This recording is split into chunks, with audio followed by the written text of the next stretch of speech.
द्वितीय पाठ अर्थात अन्योक्ति विलासा नामक पाठ पढ़ाया जाएगा। प्रथमा पाठ वाराणसी नामक पाठ आप लोगों को खत्म कर दिया गया है, समझ में आया था सबको। अब इसी कड़ी में आज मैं आप लोगों को अन्योक्ति विलासा नामक पाठ पढ़ा रहा हूँ। देखिए लिखा है अन्योक्ति विलासा, अन्योक्तियों का सौंदर्य। अर्थात इसमें 6 देखिए श्लोक हैं। 6 श्लोक से कुछ न कुछ आप लोगों को शिक्षा मिलेगी, ठीक है। तो अन्योक्ति विलासा का मतलब हो जाएगा अन्योक्तियों का सौंदर्य। विलास मतलब सुंदरता, सौंदर्य मतलब सुंदरता, ठीक है। तो पूरा मिलाकर क्या बना, बोलिए, अन्योक्तियों का सौंदर्य। हाँ, कवियों की महान महान उक्तियों की सुंदरता कुछ कुछ श्लोकों में निर्धारित की गई है, और उन संस्कृत के श्लोकों को पढ़ने के पश्चात व्यक्ति को कुछ न कुछ जानकारी मिलती है, सीख मिलती है। उसी को यहाँ पर ध्यान केंद्रित किया गया है।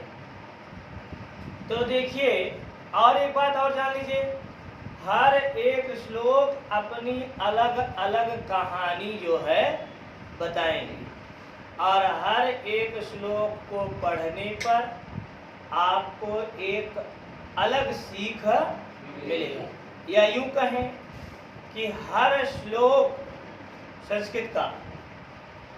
संस्कृत के हर श्लोक का कई ठो है, कुल 6 ठो।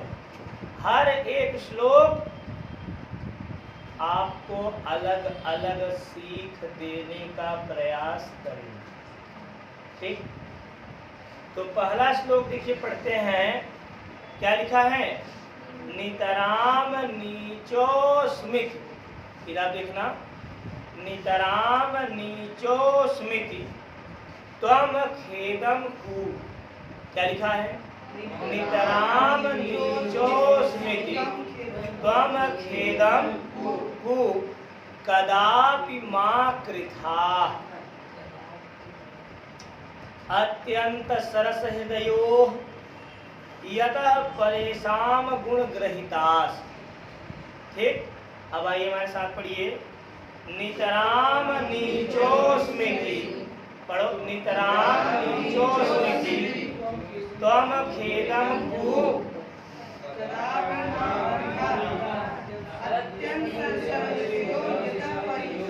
ठीक, नितराम नीचो स्मृति, कहिए, नितराम नीचो स्मृति त्वम खेदम कू कदापि मां कृथा। अत्यंत सरस हृदयो अत्यंत सरस हृदयो परेशान गुण ग्रहितास। अत्यंत सरस हृदयो यतः परेशान गुण ग्रहितास। एक, अब एक बार ध्यान से पढ़िएगा कि नितराम नीचो स्मृति त्वम खेदम कूप कदापि मां कृथा।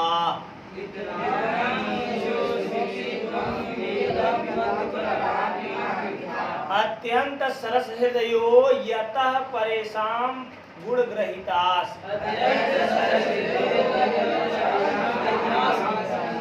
इसको पढ़ाने का क्या फायदा निकला मालूम है? इसको 2-3 बार पढ़ने से आपको यह पता चल जाएगा, यह अन्योक्ति विलासा नामक पाठ से ही लिया गया है, और आपने यह पकड़ा, यह इस पाठ से लिया गया है, यह पंक्ति, आपका 1 नंबर तैयार। क्योंकि संदर्भ इसका 1 नंबर का पूछता है ना, 1 नंबर आपका क्लियर हो गया। तो समझ में आई नहीं? तो अब आइए इसका अर्थ पढ़ते हैं।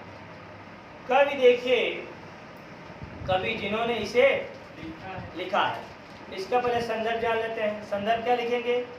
प्रस्तुत श्लोक हमारी पाठ्य पुस्तक संस्कृत खंड या हिंदी अनिवार्य संस्कृत में वर्णित संकलित अन्योक्ति विलासा नामक पाठ से उद्धृत समझ में आया मोइन? मोइन गैप कर रहा है आजकल, पता है नहीं? बहुत गैपिंग हो रही है मोइन, ध्यान देना। परीक्षा में कम नंबर आएगा तब दिक्कत हो जाएगा। अभी आप मेहनत करेंगे, आगे आपको अधिक नंबर मिलेंगे। समझ आया? तो देखिए लिखा है नितराम नीचो स्मृति। कवि कुएं को संबोधित करते हुए कहता है, जहां देखिए लिखा है कूप, मिला? यहीं से अर्थ निकलेगा। कूप मतलब कुआं, कूप मतलब कवि कहता है कि हे कुएं, कवि कहता है हे कुआं, कवि कहता है कि हे कुआं, कवि कहता है हे कुएं। कूप का मतलब संबोधन चिन्ह है, ध्यान दीजिएगा। संबोधन का चिन्ह क्या होता है? हे भो अरे, कहो हे भो अरे। तो कवि कहता है हे कुआं त्वम, मिला? त्वम, तुम, हे कुआं तुम अत्यंत नीच, ऐसे देखो, ऐसे भी कह सकते हैं या डायरेक्ट कुएं से ही कहवा दें। अगर कुएं से कहवाएंगे तो कुआं कहेगा खुद, कुआं खुद कहेगा कि नितराम नीचो अस्मित, मैं खुद नीचे। तो पहले कवि से कहलवाते हैं।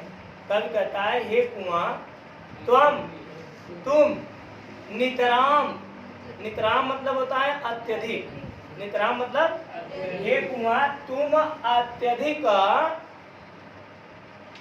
आगे क्या है? नीचो, नीच अर्थात नीचे, और नीचे का मतलब गहराई में। कवि कुएं को संबोधित करते हुए कह रहा है कि कूप, हे कुआं त्वम नितराम अत्यधिक, नीचो नीचे अर्थात गहराई में स्थित, हे कुआं, ध्यान समझना, त्वम तुम नितराम अत्यधिक नीचो नीचे अर्थात गहराई में स्मृति स्थित हो। कुआं कहाँ होता है? अरे भाई कुआं नीचमे होता ना, जमीनिया को ऊपरा कुआं खोदा था। कुआं अगर आपसे कोई शब्द आपके कान में पहुंच गया, कुआं नामक शब्द, तो आप तुरंत 25, 30, 40, 50, 60 फीट नीचे चले जाएंगे। निगाह चली जाएगी नहीं? क्यों जाएगी बताइए? चलिए एक बात और बताते हैं। अगर कोई हवाई जहाज का नाम लेता है तो आप जानते हैं एयरपोर्ट पे भी हवाई जहाज खड़ी रहती है, लेकिन किसी की नज़र में हवाई जहाज अगर कोई कहे, एयरपोर्ट का चेहरा नजर आता है? कहाँ का चेहरा नजर आता है? क्यों? क्योंकि आकाश में हवाई जहाज उड़ता है। क्लियर? तो जैसे हवाई जहाज का नाम लिए, उत्तर दिमाग कहाँ चला गया? आकाश। समझ में आए नहीं? दवा का नाम लिए, डॉक्टरी, मेडिकल पे दवा मिलती है, लेकिन पहले नजर कहाँ जाएगा? चिकित्सालय पहुंचेगा कि नहीं पहुंचेगा? समझ में आ रहा है? वैसे ही कुएं का नाम लिए तो हम सीधा कहाँ चले गए? 50 फीट जमीन नीचे गए नहीं? तो कभी कुआं देखिए निराश है, कुआं टेंशन में है, चिंता में है, तो उस कुएं को संबोधित करते हुए कवि कहते हैं कि कूप, हे कुआं तुम, हे कुआं तुम नितराम अत्यधिक नीचो नीचे अर्थात गहराई में अस्मित स्थित। आया? बता रहे हैं आगे ना। इसलिए आगे क्या लिखा है? कदापि मां कृथा खेदम।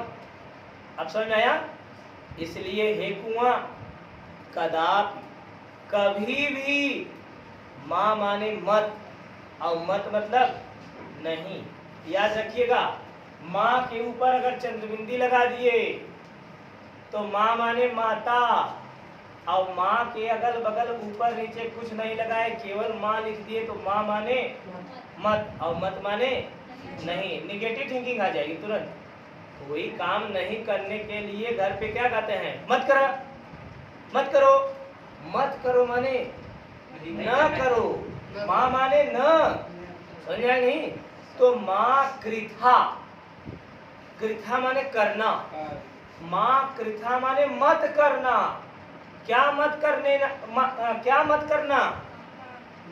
खेदम, खेद माने दुख। तुम कभी भी दुख किस बात का? क्योंकि तुम अत्यधिक नीचे, आप शाब्दिक कर समझे। कवि कह रहा है, हे कुआं त्वम नितराम नीचो स्मृति, तुम अत्यधिक नीचे अर्थात गहराई में स्थित हो। क्लियर? इसलिए तुम कभी भी, कदाप मने, इसलिए तुम कभी भी माँ कृथा खेदम या खेदम माँ कृथा दुख मत प्रकट करना। तुम अपने हृदय में कभी यह दुख मत लेना कि तुम अत्यधिक नीचे जमीन के अंदर गहराई में स्थित हो। तुम्हारा कोई देखभाल करने वाला, तुमसे कोई बोलने चालने बतियाने वाला, तुम्हारा हाल समाचार दुख तकलीफ नहीं जानने वाला, ऐसा कभी सोच करके तुम दुखी। हे कुआं तुम नितराम नीचो स्मृति, तुम माने तुम, नितराम माने अत्यधिक, नीचो माने नीचे अर्थात गहराई में, अस्मित माने स्थित हो। इसलिए तुम कभी भी खेद मत करना। हे कुआं तुम नितराम नीचो स्मृति, तुम अत्यधिक नीचे अर्थात गहराई में स्थित हो। इसलिए कदापि माँ कृथा, कभी भी तुम खेदम माने दुख को, कदापि माँ कृथा, कभी भी अपने आप पर दुख प्रकट आ गया। नीचे कभी लिख रहा है यतः, यतः मिला क्योंकि। कोई पूछेगा ना काहे मत करना दुख, तो बता रहा है कभी यतः क्योंकि। अंग्रेजी में देखा बिकाज माने क्योंकि होता, लेकिन यहाँ पर यतः माने क्यों। ठीक, यतः क्योंकि तुम अत्यंत सरस हृदयो, मिला, क्योंकि तुम अत्यंत सरस हृदय वाले हो। और इनमें देखा तुम जोड़ा गया, तुम का अर्थ कहां से निकला? तो अंत में जाकर के देखिए लिखा होगा ग्रह, क्या लिखा है? ग्रहितासी, तासी, तीसी मी, पकड़ा? पठाती, पठासी, पठामी, पकड़ा क्या ना? पठाती प्रथम पुरुष एक वचन, पठासी मध्यम पुरुष एक वचन, और पठामी उत्तम पुरुष एक वचन। तो मध्यम पुरुष में कर्ता का होता? कहता तुम होता ना। और प्रथम पुरुष में वह और नाम, और उत्तम पुरुष में मैं उत्तम, तुम मध्यम, बाकी सब प्रथम, ये रूल है। तो सी जहां आ जाए समझ लिया कहा तुम का संबोधन है। तो यतः सी, क्योंकि तुम अत्यंत सरस हृदयो, क्योंकि तुम अत्यंत सरस हृदय वाले। सरस हृदय वाले माने सरल हृदय वाले, कोमल हृदय वाले, दयालु हृदय वाले। तुम्हारे अंदर दयालुता का संचार के कहता। कभी किसको संबोधित कर रहा है? क्यों कर रहा है? कुआं दुखी क्यों दुखी है? क्योंकि वह गहराई में स्थित है। कभी कुएं को संबोधित करते हुए कहता है कि हे कुआं तुम नीचोस्मिति, तुम नीचे स्थित हो, जमीन के अंदर स्थित हो, इसलिए कदापि मां कृथा खेदम, तुम कभी भी मत प्रकट करना क्या यतः, क्यों तुम अत्यंत सरस हृदयो, क्योंकि तुम अत्यंत सरस हृदय वाले अर्थात जल से भरे हो, सरस हृदय वाले हो अर्थात जल से भरे हो। और लिखा है आगे परेशान, परेशान माने दूसरों की, और दूसरों के गुण ग्रहीता माने गुणों को ग्रहण करने वाले, दूसरों की रस्सियों को सहने वाले हो। तुम्हारे अंदर जितने लोग रस्सी ढीलते हैं उतने लोगों को तुम दान देते हुए फिरते।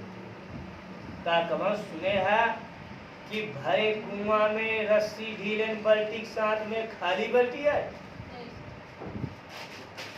हे कुआं शाब्दिक अर्थ सुनिए टोटल। कभी कहता है कुएं से, हे कुएं तुम नितराम नीचो स्मृति, तुम अत्यधिक नीचे अर्थात गहराई में स्थित हो, इसलिए कदापि मां कृथा खेदम, तुम कभी भी दुख को प्रकट मत करना यतः, क्योंकि तुम अत्यंत सरस हृदय वाले हो, दयालु हृदय वाले हो अर्थात जल से भरे हुए हो, और परेशान गुण ग्रहितासी, और दूसरों के गुणों को अर्थात दूसरों को जल देने वाले, तुम्हारा जो जल पीता है वह तुम्हारा ऋणी। तुम नीचे होते हुए भी, गहराई में स्थित होते हुए भी समस्त लोगों को दान बांटते हुए फिरते, इसलिए तुम कभी भी अपने आप को नीचा मत समझना। आया? सरल है नहीं? एक बार इसे पढ़िए ध्यान से। क्या लिखा है? नितराम नीचो स्मृति, त्वम खेदम कूप कदापि मां कृथा, अत्यंत सरस हृदयो यतः परेशान गुण ग्रहितास। हे कुआं, तुम अत्यधिक नीचे अर्थात गहराई में स्थित हो, इसलिए कदापि खेदम मां कृथा, इसलिए कभी भी तुम दुख को प्रकट मत करना, क्योंकि तुम अत्यंत सरस हृदय वाले अर्थात जल से भरे हुए हो, और दूसरों के गुणों को ग्रहण करने वाले हो अर्थात अपने जल से उन्हें सींचने वाले। जो भी तुम्हारा जल पीता है तुम उसके वह तुम्हारा, हाँ वह तुम्हारा ऋणी हो जाता। अब आप नीचे लिख सकते हैं, आशय भी इसका लिखना आपको जरूरी होता है। अगर आप आशय लिख देंगे तो निश्चित रूप से आपको नंबर पूरा मिल जाएगा, 4 का 4। आशय में आप लिख देंगे, कवि के कहने का यह आशय है कि इस संसार में किसी को भी निम्न वर्ग का व्यक्ति समझना नहीं चाहिए, किसी भी व्यक्ति को नीचा नहीं समझना, किसी को भी निम्न नहीं समझना। समझ में आ गया? पढ़ लीजिए इसको।